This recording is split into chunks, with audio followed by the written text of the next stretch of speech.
Ha? Hindi. Hentikan ka na, Brad. Dirita. Sikti ta diri. Pita ni mo eh. Isa pa lang patibong yung pinaslang namin tol. At muntik na din kaming nahiwalay. Buti na lang ay nakita ni Julio yung pagtakbo ko. Dahil may nakabul din sa akin na mga bandido. Kaya nagtago ako at napa-stop ako doon. At doon ko pinaslang. Kaya nagsama pa rin kami ni Julio ngayon. Ipagbutihan talaga natin na bantayan natin yung bawat kuha natin, kilos. Bawat likod ba? Bawat kilos at bawat paglakbay natin. Ayan yan yung sinasabi ko tol sa mga tagapanood. Na may nagkuhan kasi sa amin na ganyan. Hindi biro yung ginagawa natin dito. Lagi kaming nagkuhan dito. Pero sa hirap ng area dito tol. Kaba at pagod yung kuhan namin dito. Hirap na matulungan lang yung mga kasama namin.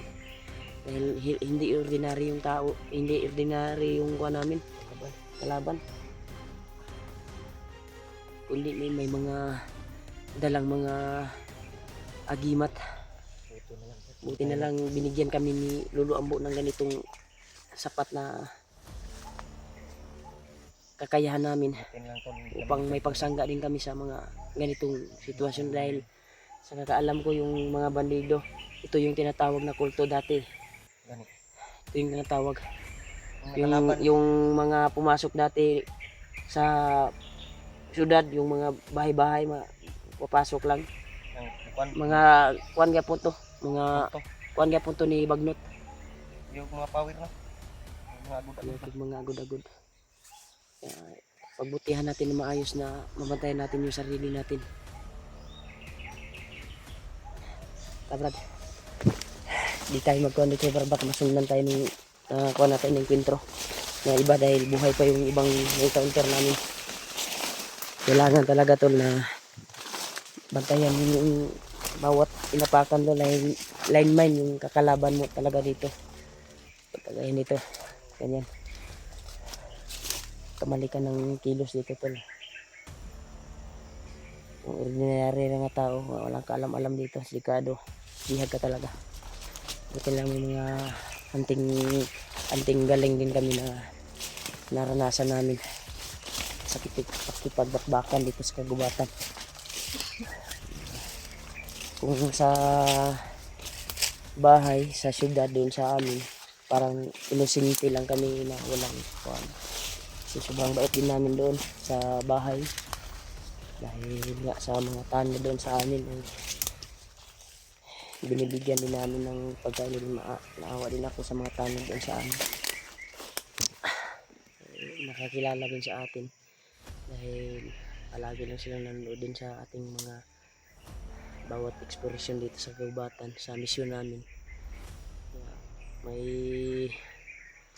unting sahod tayo, mag-donate naman ako ng kahit pang kopi lang nila, pang kuwan doon sa baryo.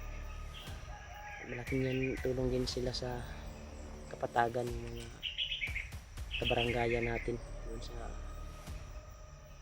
kuwan talaga namin lugar. Sila yung tagabantay ng mga kuwan doon, mga pangyayari ng gabi. Sana Brad, dahil hirap-hirap na din ako Brad sa pagtugis ng mga kuwan Brad, at sa paghanap ng mga kasama natin. Dito kung dyan saan yung mga kalaban namin dito tol, mga halang dito ka, karapat dapat mas kanila na mapas lang talaga. Dahil sila yung may gawa ng mga pangyayari sa mga sa labas, sa baryo, sa patag, yung mga naganapan. taga-bundok na bandido. Yung may naka-assign din na ganyan, mga hold up sa mga bangko. Mga tao yan, bagnet. Hindi tayo kumpiyansa. Diyan sa mga bahay-bahay nyo dito sa Pilipinas, ang mga pangyayari na nagaganap ang mga bandido lang. Pagnakaw ng mga kuwan dyan. Kawawa ang mga may lupa dito sa kabundukan dito sa kuwan talaga area. Inisquat yung mga area nila at wala nang pangkabuhayan. Pinupugaran na ng mga bandido at napakaawa yung mga magsasaka dito sa kabundukan. Dahil wala nang pangkabuhayan, pinipirahan ng mga commander dito na nagdala dito sa kagubatan. Kaya sa nakikita natin dito sa mga inakyat namin, sa mga actual namin ng mga video, ay bihira lang talaga na makakita kami ng mga inosente dito sa kagubatan. Dahil yung mga kuwan talaga ay wala na, miskwat na yung mga lupa nila. Kaya ito yung mapurma ng mga kuwan doon na walang nakatira na, pati kahoy, mga santol, mga yan, may mga damo na, mga puno kagaya nito, pinakataya na. Kahit bahay na makita mo dito, bahay na nakatira dito sa kabubatan, wala na, pinakataya na ng mga damo at mga kuwan dito. Tugian nagmabitin. Listo talaga, Brad. Iba yung klima ng kuwan ko, Brad. Mag-ingat tayo dito, Brad, sa area na ito dahil nakaramdam ako ng kaba dito sa area na ito. Ha? Ngayon lang ako nakaramdam ng ganitong takot, Brad, na parang sa dibdib ko nang galing. Sana tol walang mangyari sa amin na masama. Sana pagdasal niyo po kami na sa aming kaligtasan. Sana kaya sila kung ano yun, sila Kuya Bads pa, sana magtagpo tayo para hindi tayo mahirapan kapag may encounter tayo mga commander. Sana magkatagpo tayo mga kasama, magkita-kita. Ano, masama na naman yung kuwan, Brad. Sobrang pagod natin ngayon. Mababasa naman tayo ng ulan ngayon. Delikado. Ha? Yung panahon, lain ako. Ano, lain may ignaw? Ang panahon pa? Ha?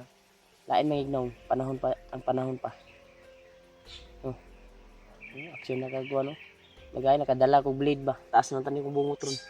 Ano, pangbalbas ko rin? Ay, pambalbas ako deh. Naman ko blade rin. Ang gano. Eh, mura magtaas na kayo. Ang balibo sa ilong, mura na mugawas. Pangbalbas. Ang gana. Ha? Hindi tayo magbalbas dito dahil nasa critical tayo. No? Palaging sumusunod yung ibon na masamang ibon. Tumatawag ng uhaw. Kaya umuulan palagi dahil mauhaw-uhaw daw siya daw. Ha? Uhaw gano nga bantog ra ulan no kay sig panawag og ulan ba? Uhaw. Ano uhaw tanaw mo yung tingog. Yung busis ng ibon tol, uhaw-uhaw. Palagi lang yan dito sa kagubatan. Kuwan ako niyan. Masama kasi yan, Brad. Nung nagkasama kami ni Kuya Bads, na nakarinig kami ng ganyan. May trahedya na mangyayari. Pero pagbutihan natin, Brad. Magbantay tayo sa ating sarili, Brad. Sa bawat kuwan natin ngayon dahil yung ibon na yan, kanina pa yan. Uhaw-uhaw. Malas yan eh. Yung ibon. Ano natin? Ha? Malas na siguro natin. Malas yan sa paglalakbay natin. Dahil wala pa tayong kuwan talaga na nakikita natin yung mga kasama. Kaya sana tol, share nitong video namin tol dahil ginawa namin ang lahat para mahanap lang sila. Pero subalit yung area talaga ay napakalapad talaga. Grabe. Napakakuan talaga.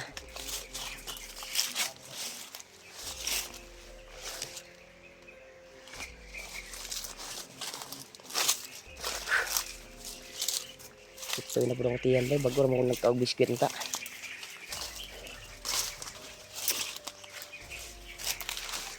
Para makahanap kami ng kuan dito.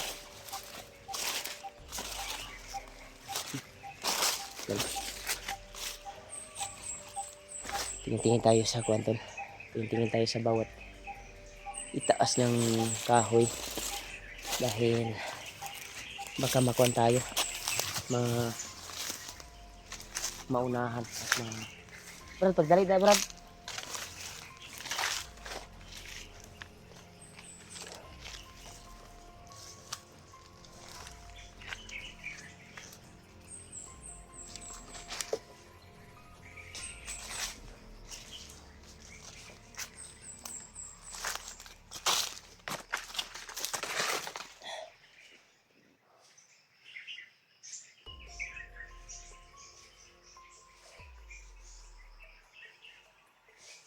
Ba yung kuan ko talaga. Lima ng kuan ko.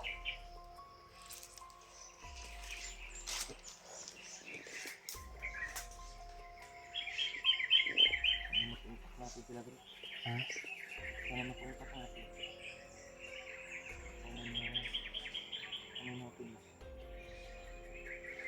Dito bro.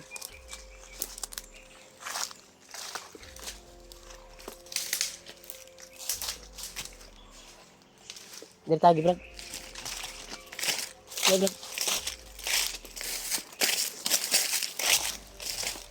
Sama yung pakiramdam ko dyan Brad. Dito Brad.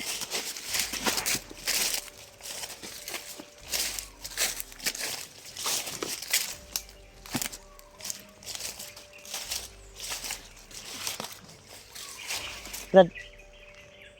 Kuan niya Brad. Lain ako paminaw diya. Nakaramdam ako ng kuan dyan, malakas na aura.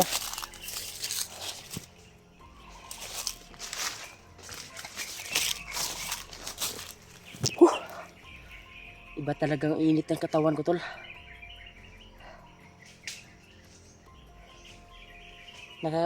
Nakaramdam ka Gwan? Kain ng bakit ba? Yung ng luya. May ginagamit sila na Gwan Brad. Action ng lipong bay. Napansin mo ba na umalis ako kaagad doon? Kamay. Dahil nakaramdam ako ng nakalanghap ako ng kakaiba eh. At uminit yung katawan ko doon. Parang may bomba doon ba? At may poison din na abrihan nila daan poison. Magkaikuan dito. Hindi ako lang katawan may tabo sa tuwa Brad River. Naka-ready na sila na kung nakuanan yun na naka-posting na sila daan. Kita'y punteriaan ba? Kado tanlo. Dito dapit. Iwas ta din lapita. Delikado ta ni. Bahuasan ko na lipong ko bay. Poison tol. Parang binuksan yung poison.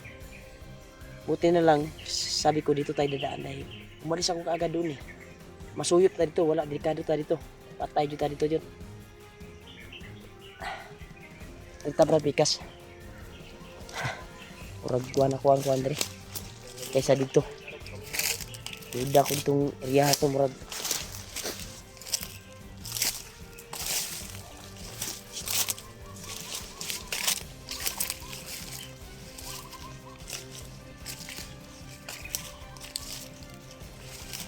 Ay kay layo Brad, sa kwa Brad.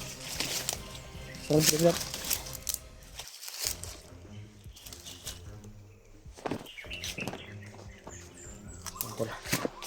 Kailangan makahanda tayo dahil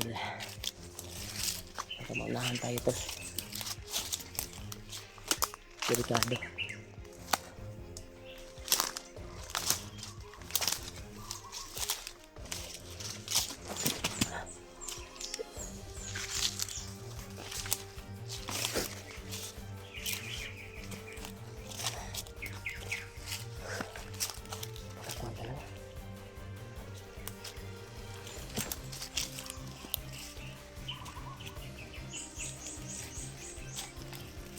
Antay brad ha.